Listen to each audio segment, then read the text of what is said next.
Welcome to the Tech Egg. Don't get scrambled. Enjoy the video. You start by signing into the Google account you'll host the meeting with. This ensures host controls and calendar integration. Once signed in, open Google Calendar or go to Meet. Google.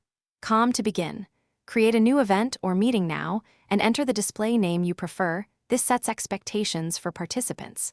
Make sure the name matches your event title or personal brand so attendees recognize it. That's why you're doing it before inviting people. You'll create the meeting inside Calendar. Click Create, add Google Meet Conferencing, and paste or type the precise name into the event title field. This title becomes the recognizable label attendees see in invites and notifications. Once done, set guest permissions, who can join, present, or bypass the lobby because these impact attendee flow and privacy. After adjusting, save the event. Google generates a meet link tied to that event title, connecting name and meeting.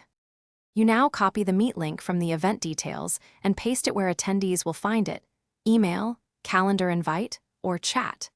Before sending widely, test the link in an incognito window to confirm the display name and joining rules behave as expected. If the name doesn't appear correctly, edit the event title or recreate the event under the correct account.